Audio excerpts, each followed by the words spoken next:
I knew he had a problem the moment I watched the replay for the third time. Jon Jones had his fingers extended again, and another guy was on the canvas holding his eye. This wasn't the first time, and I had a sinking feeling it wouldn't be the last.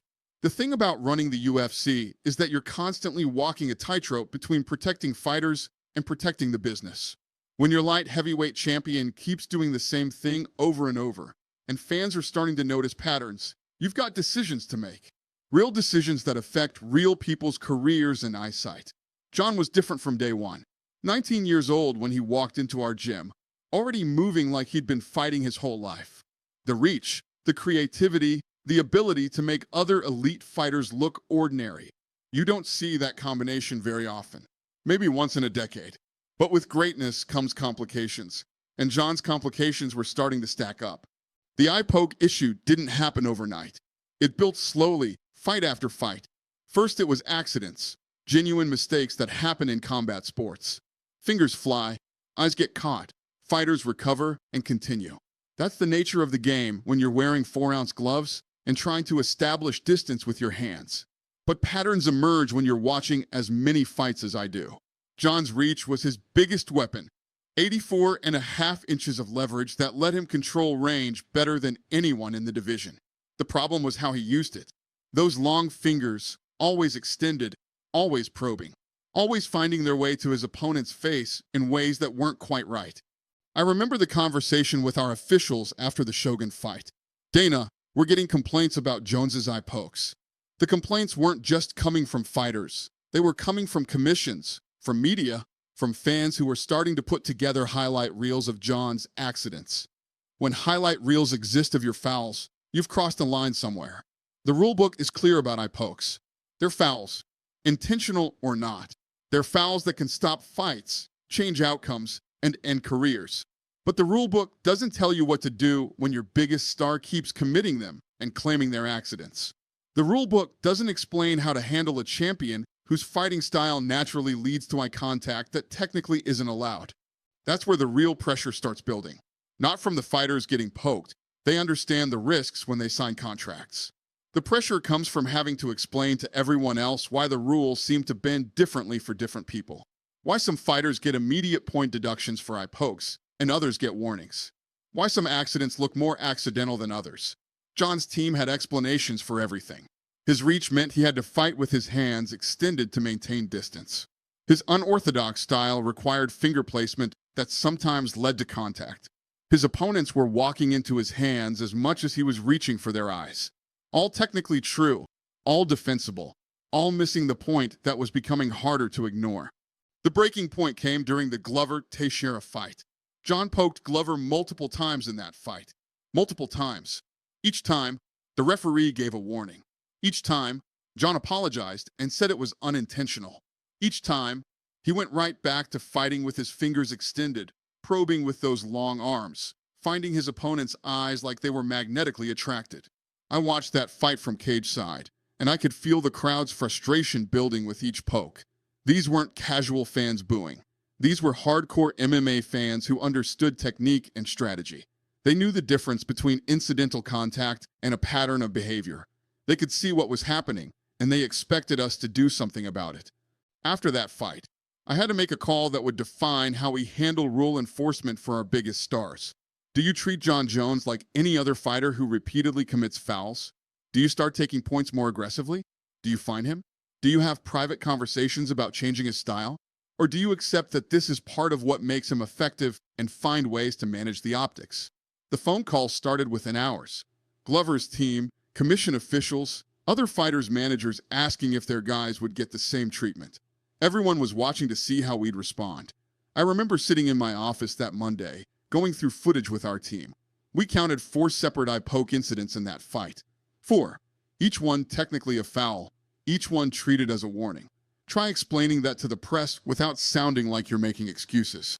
The conversation with Jon that week was one of the most frustrating of my career. He acknowledged the pokes, said he was working to be more careful.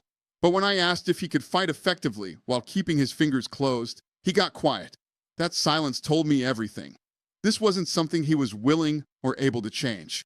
Look, Dana, he finally said, my reach is my advantage. I use my hands to control distance, to set up everything I do. You're asking me to fight with one hand tied behind my back. He wasn't wrong from a technical standpoint. His 84-inch reach was his most valuable asset, and the way he used it made him nearly impossible to hit clean. But using it responsibly meant potentially giving up the edge that made him dominant. The conversation went in circles. I'd bring up specific incidents. He'd explain the circumstances. I'd mention other fighters who managed their reach without constant eye contact. He'd point out that none of them fought exactly like he did.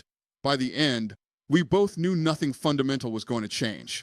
We were going to manage the problem, not solve it. What people don't understand is that by this point, Jon's eye poke technique had become part of his strategic arsenal. Other fighters were spending camp time specifically preparing for it.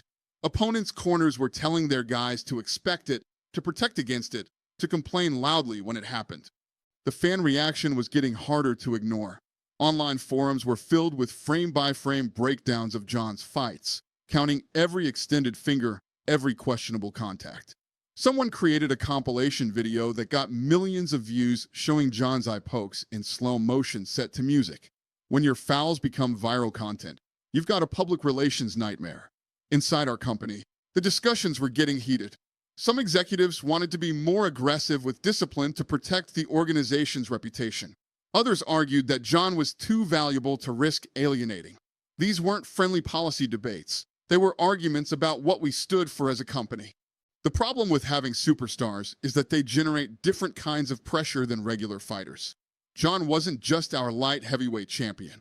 He was one of our biggest pay-per-view draws, one of our most skilled athletes, and one of our most complicated personalities. Disciplining him meant potentially damaging our relationship with him, and our relationship with Jon was worth millions of dollars in revenue. The athletic commissions were in an impossible position. They're responsible for fighter safety, but they also understand the sport's economics. When your main event draw is committing fouls, do you disqualify him and kill the entire event? One chairman told me, we could DQ him tonight, but then what? We kill the main event, piss off 20,000 people, and create controversy that overshadows everything. Referee assignments became strategic discussions. Some refs were stricter about eye pokes, others lenient. We found ourselves hoping for refs who would manage the situation without drama, a terrible approach to competitive fairness. Other fighters started modifying their behavior based on what Jon got away with. Wrestlers began extending fingers more during grappling. Strikers used more pawing jabs, risking eye contact. Inconsistent enforcement was changing how fighters approached their craft. The eye poke situation also created internal divisions in our company. Some people argued we should come down harder on Jon to maintain credibility. Others insisted that we needed to protect our investment and find ways to work around the issue. These weren't abstract policy discussions. They were heated arguments about the soul of our organization and what we stood for as promoters. But not disciplining him meant accepting that rules could be enforced differently based on star power. It meant telling other fighters that if you're valuable enough, you get longer leashes and more warnings. It meant admitting that business considerations sometimes override competitive fairness. These are the conversations we have behind closed doors that fans never hear about. The solution we settled on was typical UFC. Handle it privately while managing it publicly. We couldn't change Jon's fighting style without potentially diminishing what made him special.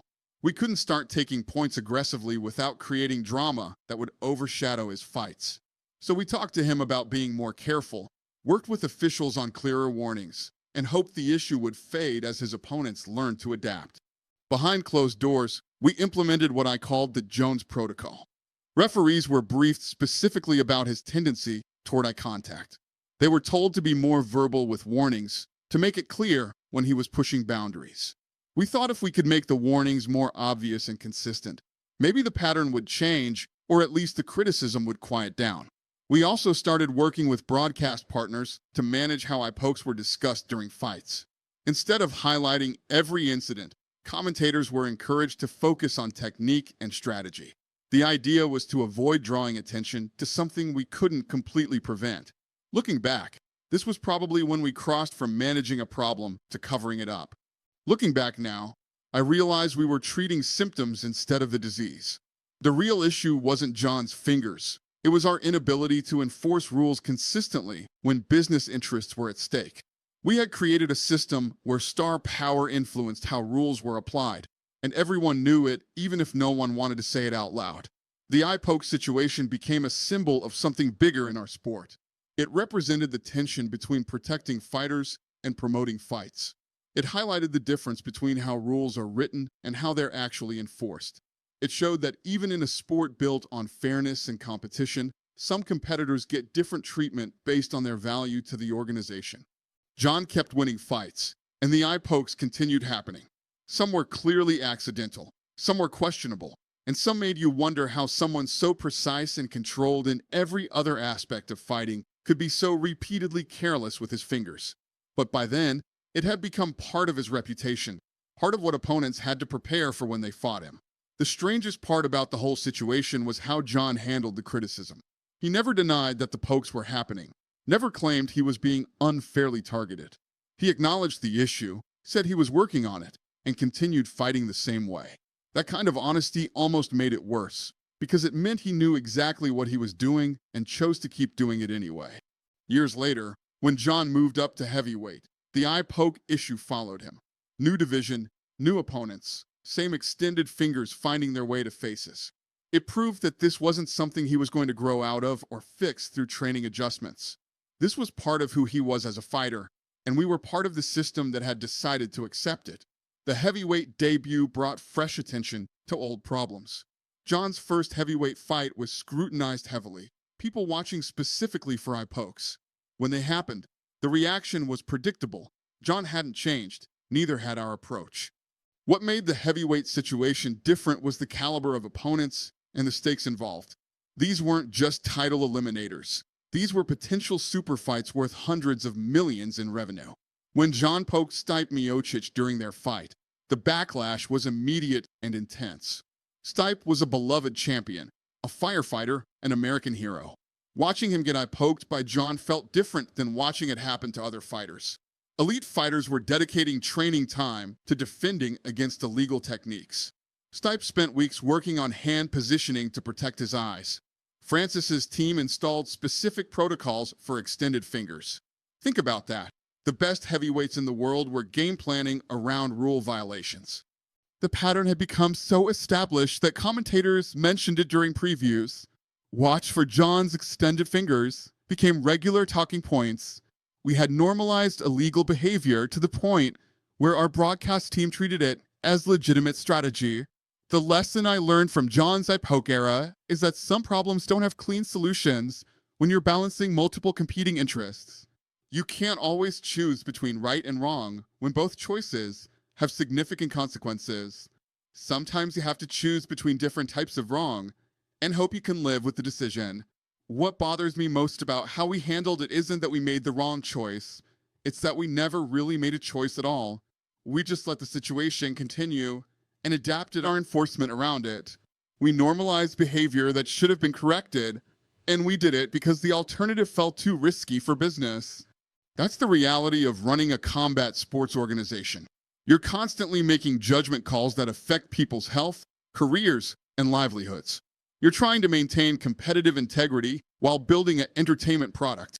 You're enforcing rules while managing relationships with athletes who generate millions in revenue. Jon Jones taught me that some of our biggest stars will also be our biggest challenges. The same qualities that make them special, the creativity, the unconventional approaches, the willingness to push boundaries, sometimes put them in conflict with the structure and rules that hold the sport together. Managing that tension is part of the job, even when there's no perfect solution. The eye poke controversy never really ended. It just became background noise that we learned to live with. Jon continued poking eyes, officials continued giving warnings, and fans continued complaining. We found a status quo that worked for business, even if it didn't work for competitive fairness. That's not the outcome anyone wanted, but it's the outcome we got. Looking forward, I know we'll face similar situations with other fighters who push the boundaries of what's acceptable. The Jon Jones experience taught us that consistency in rule enforcement is harder to maintain than it looks on paper. It showed us that star power really does influence how violations are handled, whether we want to admit it or not.